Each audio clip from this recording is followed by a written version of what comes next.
Okay, so let's do some thumbnail. So we will be testing the Pavo20 and we will try it indoors because I will turn off the lights and we'll see how beautiful this LED light will be.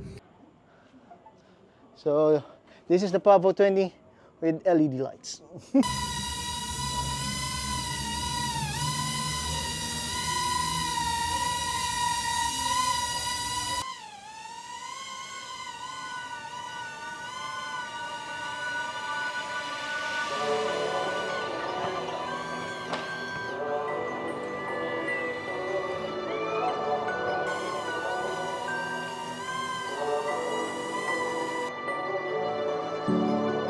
Mada wakai uchi ni keiken shitai ko wakaranai de Arawareru toki mo homerareru toki mo Kini shinakia ii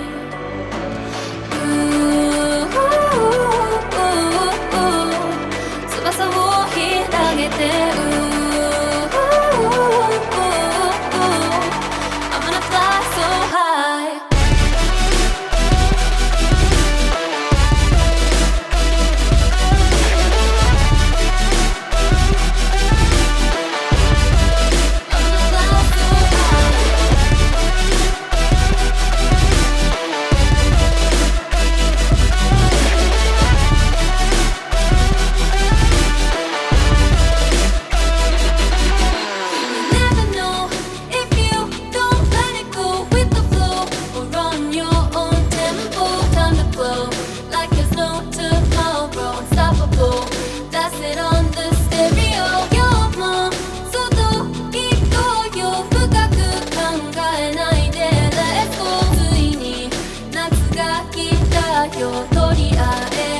Just say yes. Tsubasa wo hiragete I'm gonna fly so high Tsubasa wo hiragete I'm gonna fly so high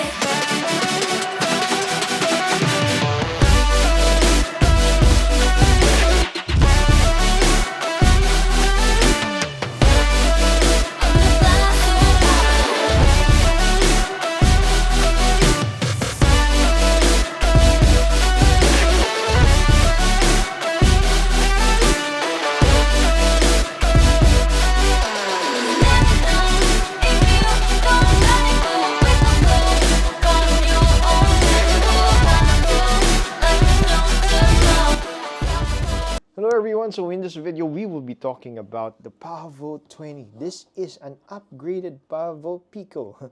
If you remember, the Pavo Pico is really famous for being small enough to fit a DJI O3 Air unit. This is an upgrade from that one because the Pavo Pico is actually 2S, but this Pavo20 is 3S, so you could have more flight time at the same time, more power during your flights. So I really like how BetaFPV, the box feels like a premium whoop. Pavo20. Alright, so what we have here are some accessories from BetaFPV, one of which is the LED. Especially if you do a lot of racing, this is really important. Next is some extra 2-inch propeller. These are, I believe these are gem fans. Seems like gem fans. 2015 is the USB Type-C connector because actually there are no USB port inside of the flight controller. So BetaFPV give you this connector here is to connect to the flight controller and adjust the settings of Beta Flight. Next should be another LED. Okay, so we have here, I think this is the clear white. Next is you have some screws and gummies. You have your dipole antenna here.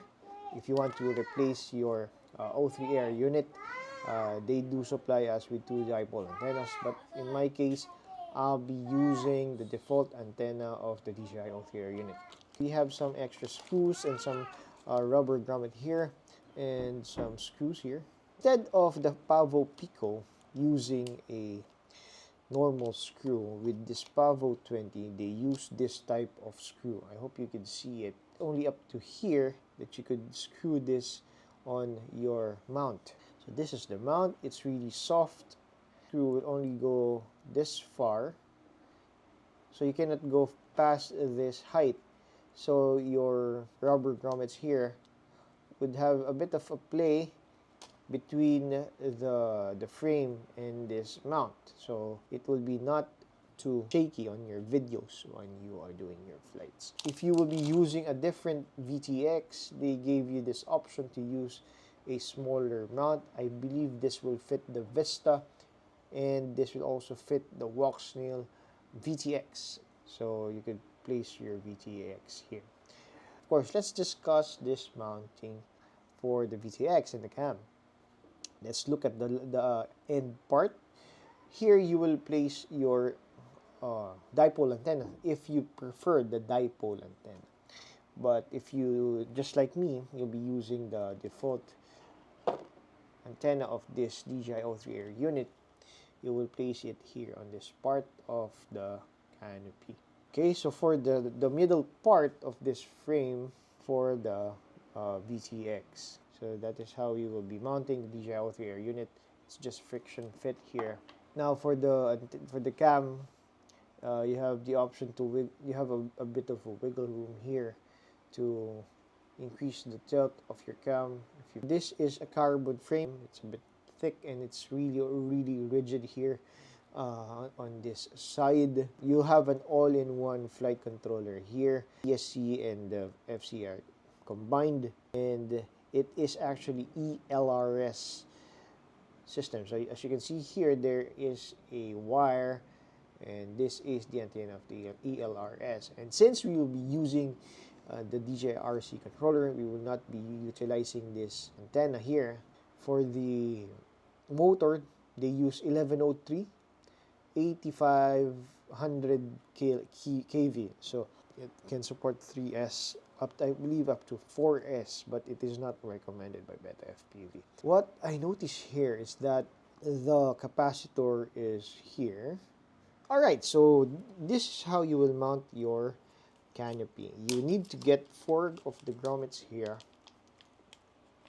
and you need to put it in this very large hole so that it will fit. And make sure to put the smaller side of this grommet underneath that hole. This is the larger part, and that is the shorter one. Okay, and if we place the mount, as you can see, it's a bit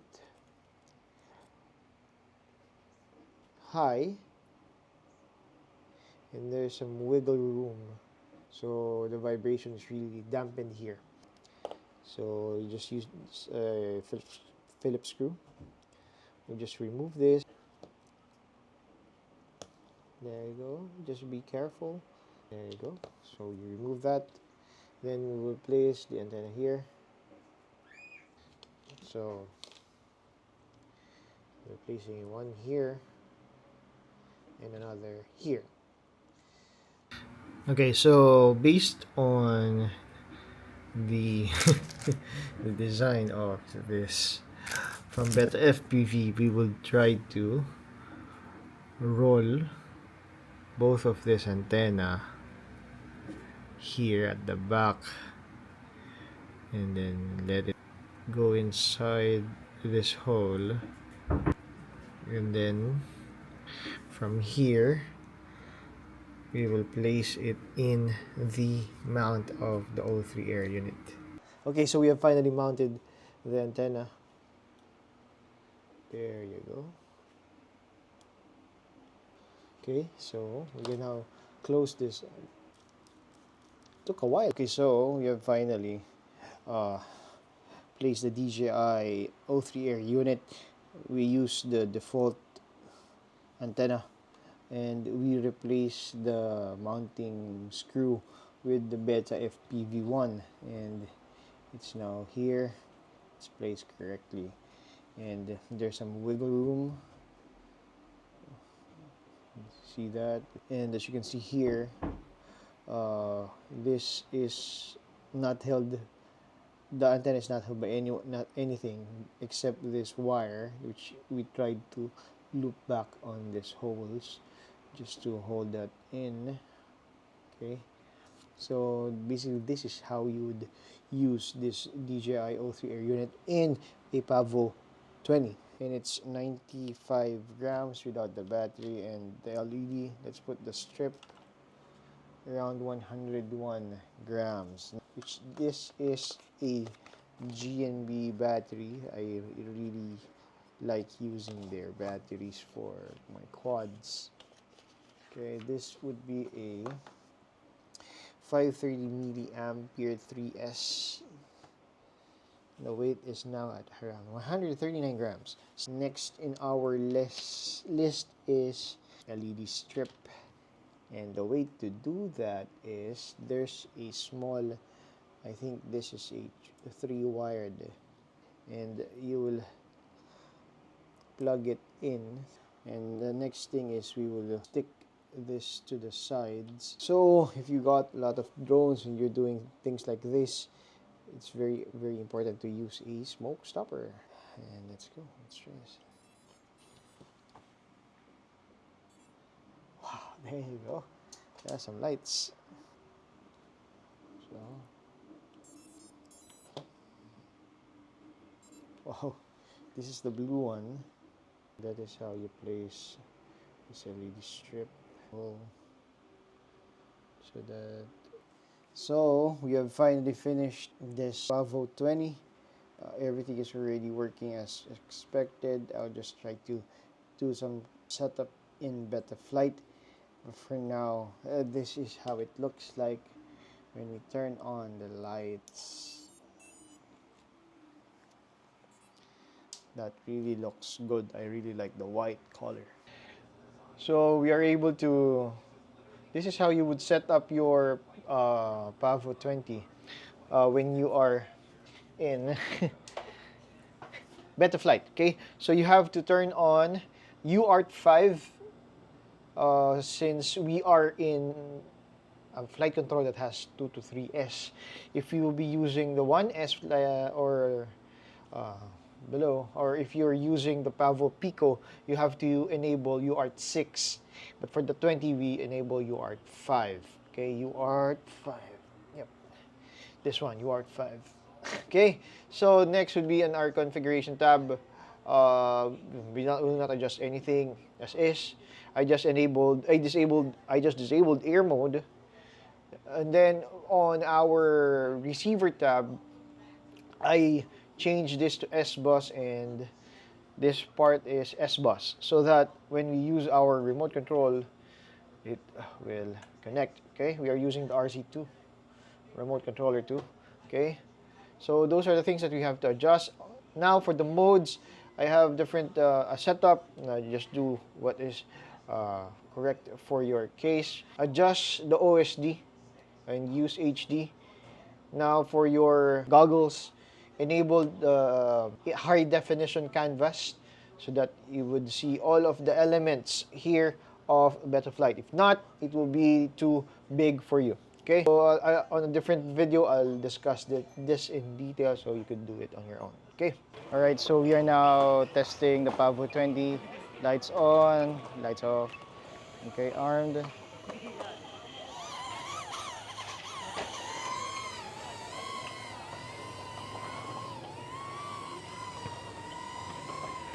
Angle mode.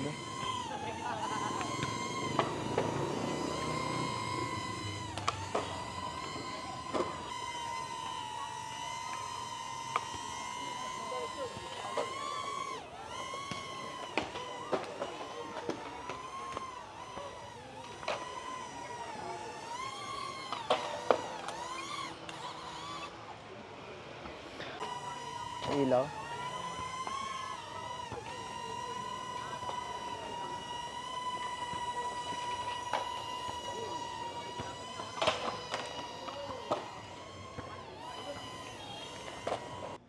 So this concludes the BetaFPV Pavo20, and this is really a capable device.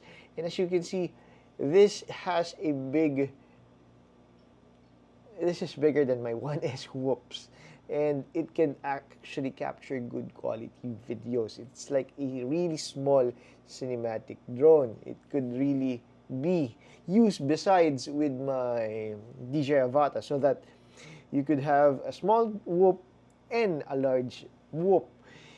This could be used to do a lot of proximity flying, or if you just want to fly in very, very tight spaces, this really is quite the size that you may need. But one thing that I noticed is that probably it shouldn't use this two-bladed props. I think you could probably use a three-bladed props instead, because the moment I let go of the throttle, it would really just it's too heavy and it would really fall from the sky. And I need at least, I think, 35% throttle just to hover around. So that is one thing that I think we could probably use a 3S here. No, a three-bladed propeller. We'll try to do that and use it. So let's see if there's an improvement in the flight performance. But nevertheless, it's really a fun flyer, and you could capture a lot of videos without too much risk, especially if you're using an Avata, which is really, really large.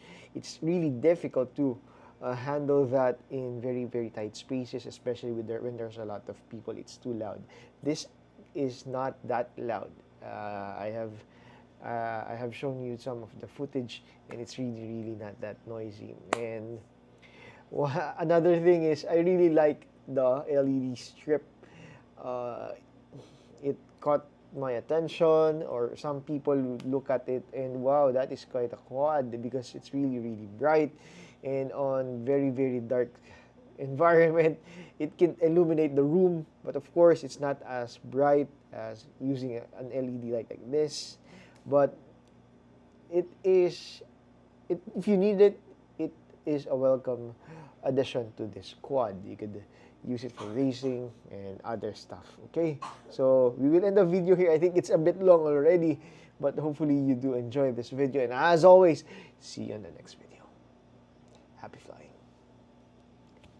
See you around. Fly, fly, fly, fly. Boo, boo, boo.